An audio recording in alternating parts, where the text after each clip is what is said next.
Okay, this is episode 12 of What If History Restarted. Last time, Oman died and Greece got even bigger. Those are the two main events, I would say. So, yeah, we're going to be continuing off of there. But first, we're going to start over here in, the Persian region. This area is going to get a lot more filled in and explored. Not that much. But people start to fill up here and explore all this land, including some of India down here. So yeah, there's also more exploration. Why is there a city in the ocean? I guess that's Atlantis. But more exploration is done down here on the coast of Africa, primarily by Gibraltar. So yeah. Because of this, though, we see a group of people who are explorers here kind of wander off and go over here. And there they meet up with some tribes over here. And together they kind of form this union. And so, so you see this country pop up down here. Right along the coast. And going up this lake or river.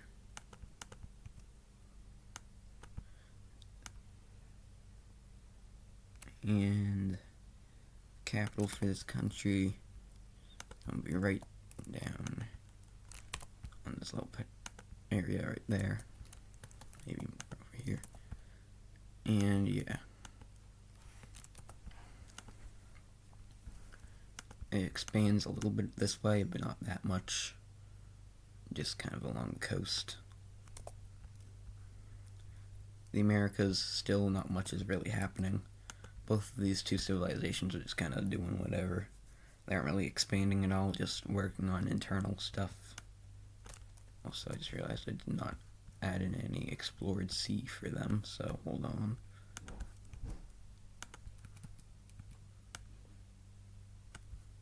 But yeah, so not too much is really happening with these guys.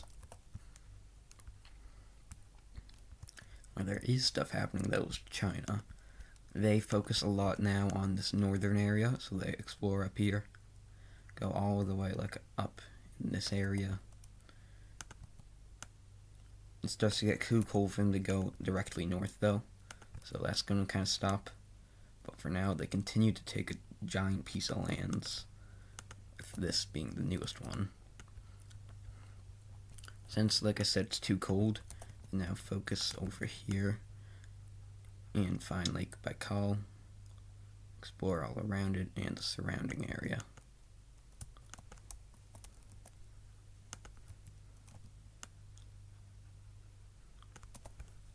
They start to try and expand their country over there, so this is going to look very strange. But essentially they just have this panhandle that goes out here to Lake Baikal and the surrounding lakes. And with that, they fill in a lot of this area too, and also make their borders slightly less weird. But yeah, China is now really big. They go all the way from Vietnam to Lake Baikal, and also they have some more of the Philippines, and explore the rest.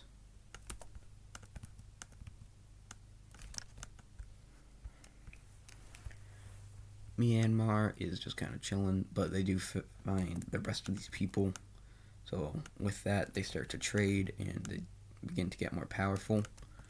And also, they finally meet up with China. So now we can see that the entire non-American world is connected, except for Gold Coast down there. China and the rest of the world still don't have much interaction, just because they're so far away. But they have slightly more knowledge of each other now. But anyway, because of this trade, Myanmar gets more powerful and manages to expand and explore down here onto this peninsula. The Malay Peninsula, I think.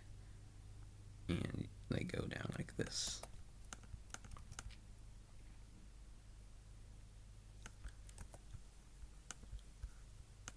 Over here in Oman, what remains of Oman, because technically this is Oman, well, obviously there's going to be a lot of war. It's like too chaotic to really even do like accurately. It's just countries fighting each other everywhere and getting the governments overthrown and everything like that happening. So yeah, we just kind of move these borders around a little because that's the best way to represent what's going on. This gets separated, taken over. But yeah. Moving on here. Egypt finally begins to explore more of the desert. They want to find out if there's anything like useful in the desert, but obviously there really isn't anything. But they do manage to go pretty far. And so they claim a lot of this area.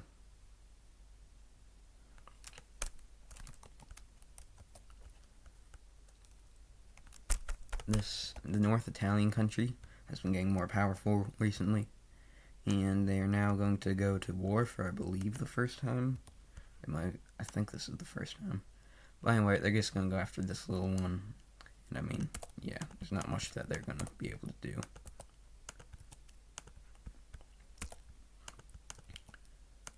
From there, they expand a little bit more up here, but not too much.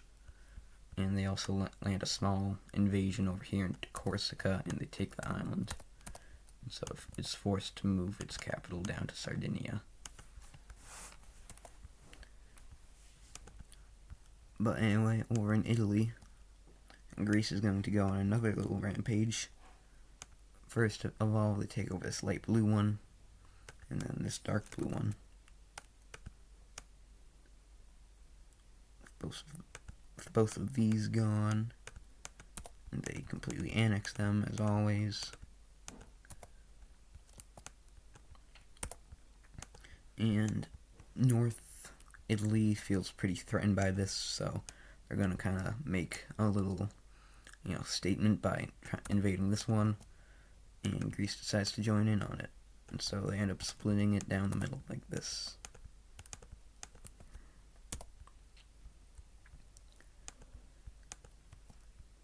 Greece now goes on to invade Sicily, taking its capital and annexing it. I mean, not much different from the rest of the wars they've been fighting. And now they expand out here. And for their last little thing, begin to move into this country. The war here goes pretty slow because it's so far away from their capital, but eventually they do manage to take the capital of this country. And like I said, it's pretty far away, so they don't fully annex it, but they do go to about over halfway, I'd say.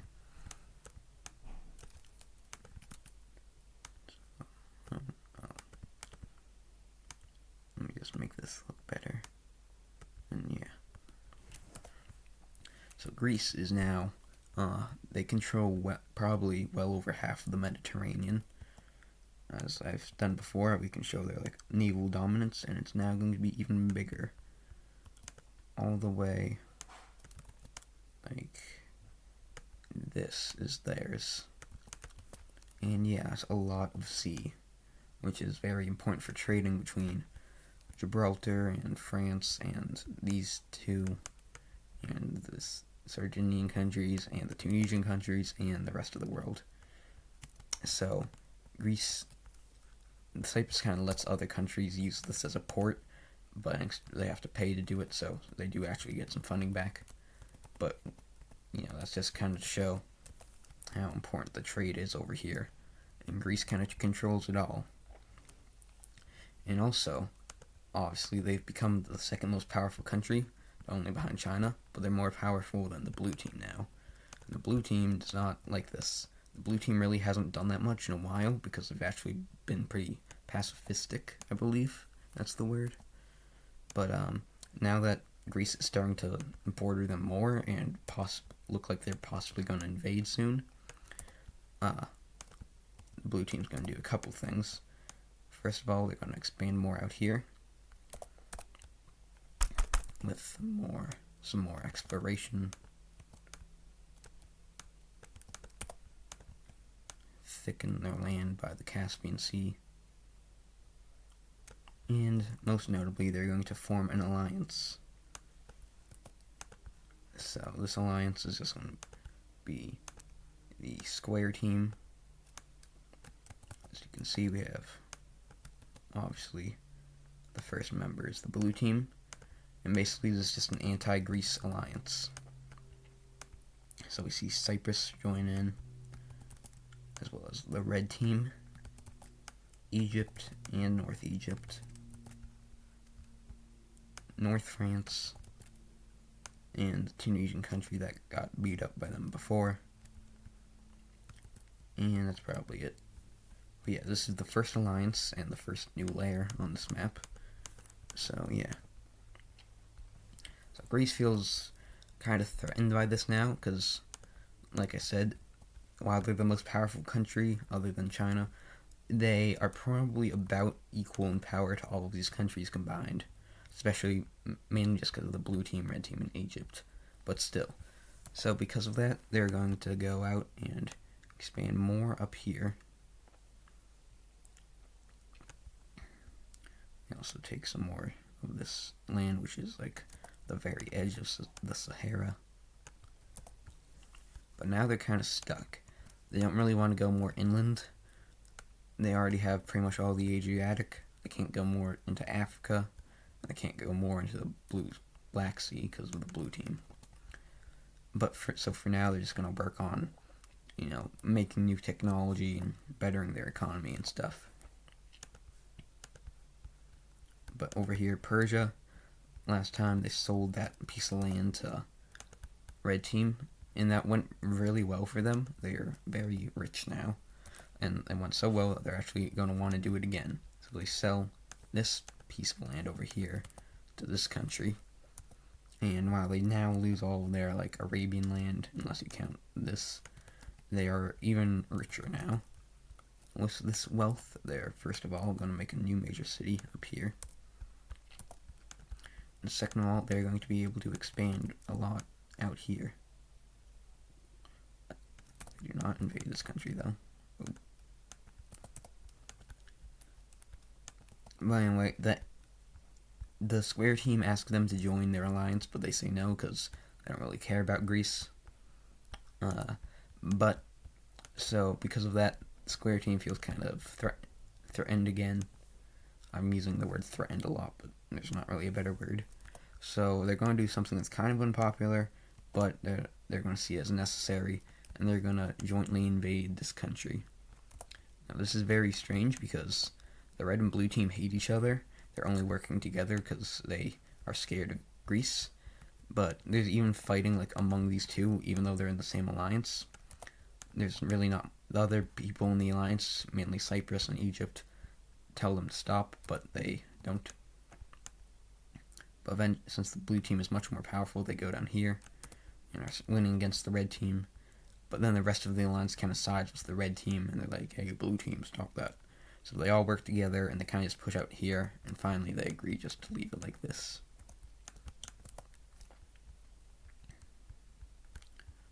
But yeah. So yeah, I don't think I made that clear really, but these countries being in the same alliance, they aren't really allies. It's just that they all are scared of Greece. Blue team and red team hate each other. Cyprus and red team hate each other. Egypt and Cyprus hate each other. There's actually a lot of countries that hate each other. But they always want to work together for the common good of not being invaded by Greece.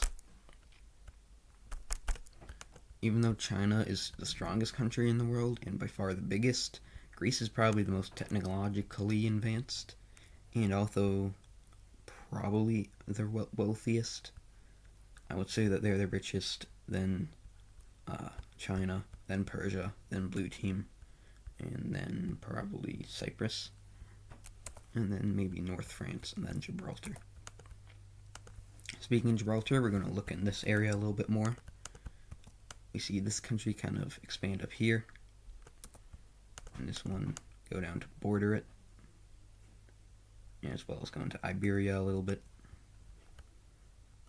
they don't really focus up here in France. They actually go more down to like Spain. That's where they care more about. But yeah, let me just make this look better.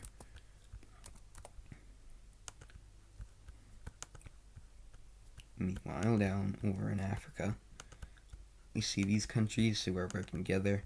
While they're still doing pretty well for themselves, they also see this country kind of join in on this alliance. I believe this is like Tanganyika or something. I definitely butchered that, but it's spelled that way, I think. Sorry. But yeah, there's a lot of colors on the side of it. But they now kind of control it, as well as this pink team. As we see these countries, which are all kind of like descendants of the original yellow team, now be this like big sort of unofficial union. They're kind of an alliance, but also not really. They wouldn't like fight for each other, but they do trade a lot and have pretty good relations. And I call them descendants of the yellow team because like the yellow team, keep in mind that early on in the series, like time is going by very fast. So even though we're only 11 episodes in, it's probably been like 2,000 years, if not more. Actually, yeah, because we started with the very start of civilization, which was Mesopotamia, and that was like 4,000 BC. And now we're probably around like 100 BC, so it's actually been closer to 4,000 years. Yeah, I mean, it's looking pretty filled in over in this area, at least. Speaking of filling things in, we see the rest of this area over here get kind of made into its own thing by these desert people that live here. Capital city is kind of hard to see. I'll give it the yellow capital. This is just the capital color that I give to all the yellowy colored countries. They're just countries who have their capital hard to see. So yeah, country's pretty weak. All these three kind of big ones are, but this one's definitely the strongest now because they bought that land from Persia. India, not much happens. Indus River Valley expands a little bit up into this area, but nothing crazy. And yeah. So last thing we're going to do before I get to the big thing, Gibraltar is going to expand a little bit more. To go down these coasts. We see this country, this country thickens out. And yeah, I don't think any countries were, no, okay, I was going to say no countries died today, but there was this one. Speaking of that one, we're also going to see the blue team go on into this country and take it over very quickly. Its capital is big enough to be a major city. And now this country is fearing for its life, so because of that, they are now going to, they're now going to join the square team.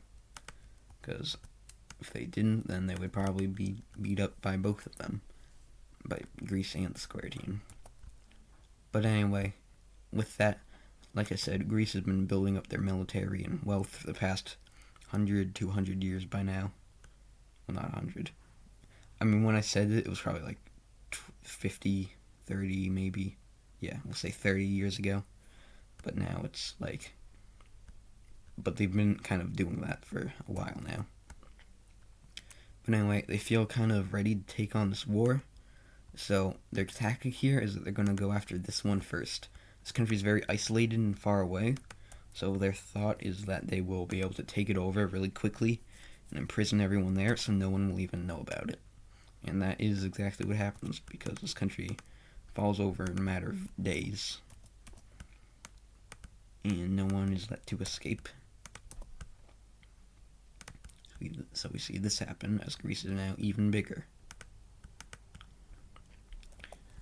Their next target, they can't really do that again because North France is big enough to where it would hold out for a couple days. And then it would be able to tell the others, and then they get into a war. So that wouldn't work out. So at this point, they might as well just focus on one area, and they decide that the easiest way to do this is going to be sending one division down. Well, I don't know if division's the right term, but they're going to be sending like half of their active military down here, and a quarter up here, and the last quarter will be reserves. So, with that being said, they are going to very rapidly and suddenly begin their assault. They take over North Egypt like instantly, and now move into regular. I'm going to make it the same color. They now move into regular Egypt, getting to the walls of its capital. They try to take it, but they fail for now. I mean, it's not like total failure, but it's definitely a delay. And they also start to pile up into North France, cutting off their capital. With that, though, we see the rest of these countries around here start to fight back against them, such as this one, and blue team, which focus mainly up in Ukraine, kind of going down this Romanian coast. Some little militias from what's called Greece are able to pretty quickly take this port, which is pretty good because that's the main method of trade for like all of these countries. So now they're either going to have to like fight their way through or go all the way down here and just hope to not get caught. And because of that, North France is kind of on their own now, but they managed to hold out pretty well. Capital almost falls, but not yet, and they also, their mainland is kind of okay. Greece still focuses in on Egypt, pushing down and taking its capital, and then moving down the coast and the Nile, meaning up to where it gets wider. But the red team starts to send out their troops and make a small invasion out into this Palestinian area. And then kind of an issue happens for Greece. Obviously, Italy was just very divided up into kingdoms, kind of like how Oman is now. And so it's getting very rebellious, and we see some rebellions break out. These rebellions are so chaotic that at first it's everyone fighting everyone, and it's complete anarchy. But then all the Italians realize that they should really just focus on solving other issues between themselves later, and for now they should just focus on beating up Greece. So they do that, and surprisingly, working together, they're actually pretty strong. So they move and take like all of this southern area back, but Greece manages to capture both the capital and other major city of North Italy, kicking them back all the way into this little French corner. Over here, they capture Egypt's final major city, moving further down the Nile and taking the entire thing, and then taking the coast, which causes Egypt to completely capitulate. This is a very big loss, as now they can start to focus their troops up here, where they take over Palestine and move into the red team and Cypriot Empire's land. The blue team's invasion up here is still going pretty well. In fact, it is just in general going well over in like Anatolia and the Black Sea coast for the square team. So we now take all the way here and start to work towards this major city. North France is defeated, and Greece starts to focus in on kicking back the Italians, but it's harder than they expect, so they have to send out a lot more troops than they want to, and this kind of helps the square team recover a lot of their lost land and actually begin to push in this area. They now take this major city back, and Cyprus manages to cut off here, meeting up with Anatolia, coming out here. From there, this little section is pretty quick to fall over, which includes another major city. So yeah. With that though, Greece finally manages to kick back the Italians, and so they are now completely, focusing in on the east. Whoop.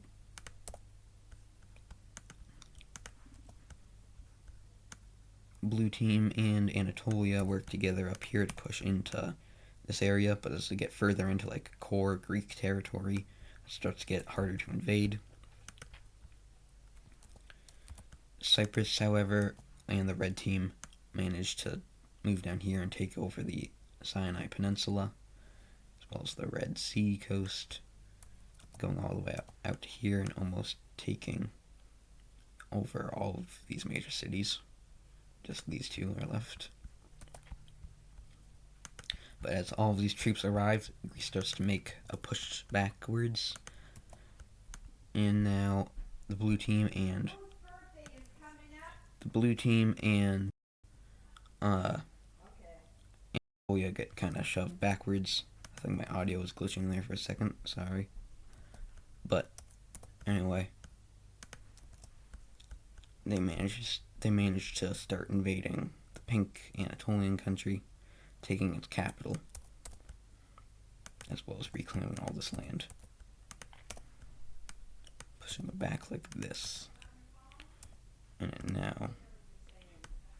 And now they take over all of the pink team, as well as this major city, and now start to make a very big invasion over here, capturing this major city, wrapping around this coast, and sending out some troops over to this lake.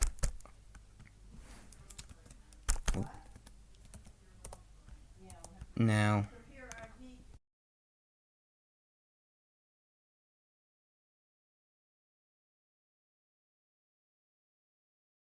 okay, sorry about that, but blue team starts to make a resurgence over here as Greece leaves us kind of undefended, but their troops are really tired, and they also now need to go back to try and defend their homeland. So yeah, over here in Africa, it's going much better for them though, as they pretty much the green team, Cyprus, red team, and what's left of like the rebellious Egyptian troops managed to completely reclaim all of this, as well as rebellious people over here. So yeah,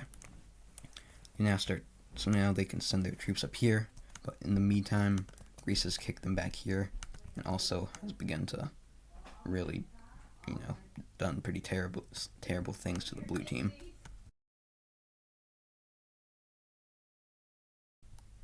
So they now start working their way across, working to capture this major city and the blue team's capital.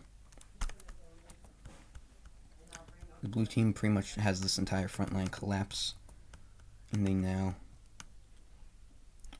but they are able to stop this from happening,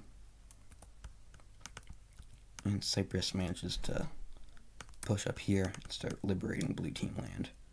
From there, the blue team sends out a major division to capture both of these major cities and push up here, encircling all these troops, who are then defeated and killed or imprisoned.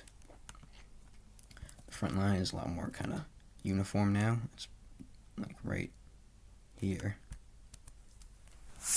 But anyway, blue team starts to reclaim this land from what was the pink team before. So they now reclaim their capital as well, pushing along this coast. Greece sends out the last of their reserves and are able to pretty much undo all of that progress and kick out the blue team. They also start to invade more down here and take over these cities, as well as moving into Cyprus and taking all of their inland land and doing that. However, it is now that North France, we'll just pretend that's their color, kind of comes back. Now, obviously, it's not completely just instant like that, but these groups, rebel groups, start to get very strong and arm themselves as the entire, like I said, Greece just sent out all their reserves, meaning that there's no one left to protect these lands.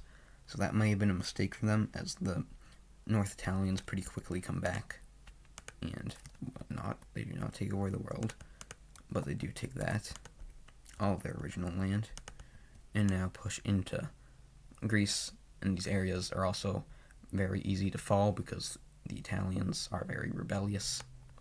And yeah.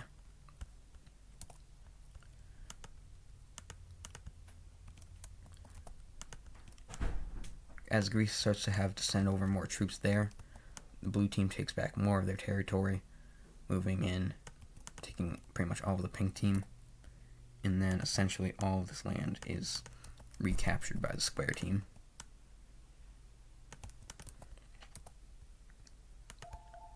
from there.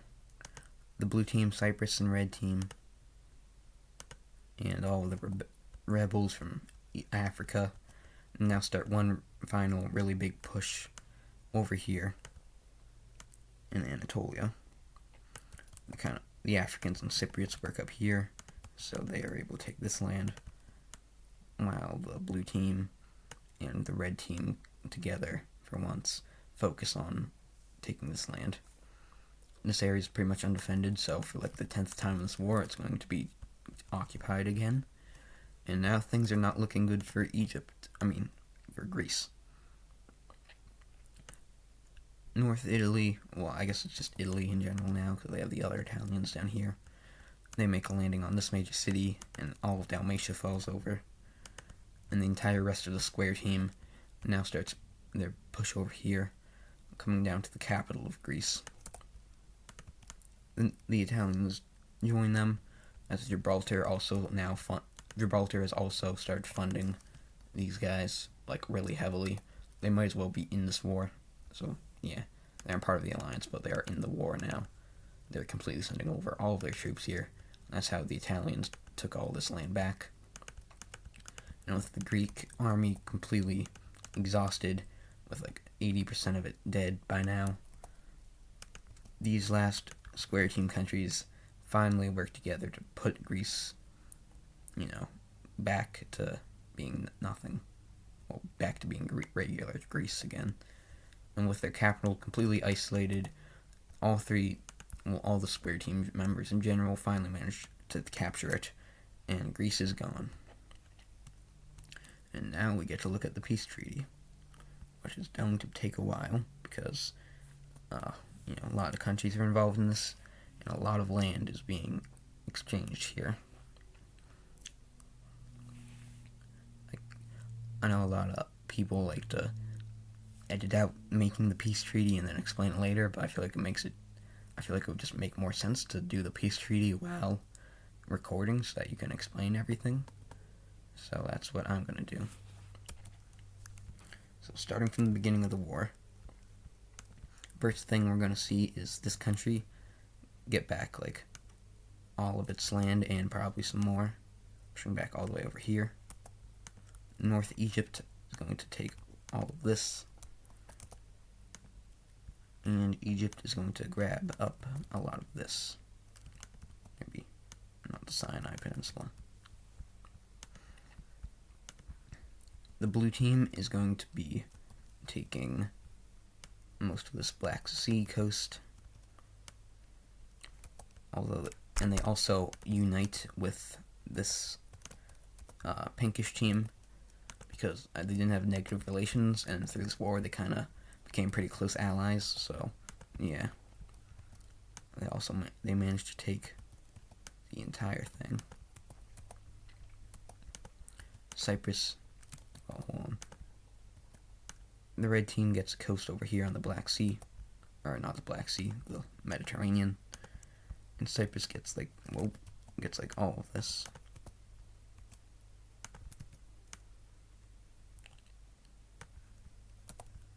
North Italy is going to be grabbing about all of this. I'll probably just be calling them Italy from now on. And we see the Italian rebel groups form up into their own union down here.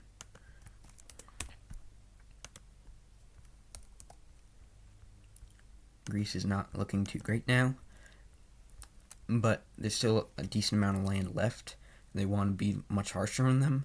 I don't really know what to do, because the blue team is like way too big to control all this. I mean, that would probably crumble very fast, and there's not really that many countries that could do it, but they decide that because in the First Punic War, Greece really messed up Cyprus. Cyprus deserves it the most, so we're going to be seeing that the rest of the blue team, or the square team, the rest of the square team, leaves what to do with the rest of this up to Cyprus. Cyprus is going to go ahead and do something that the rest of the square team would not approve of, but since the alliance is dissolved now, Cyprus does not really care, and they fully annex all of this. So, yeah, the tables have turned. Greece just got absolutely demolished.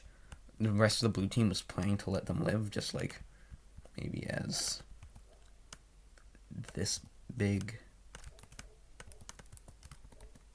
Not even Peloponnesia, just this.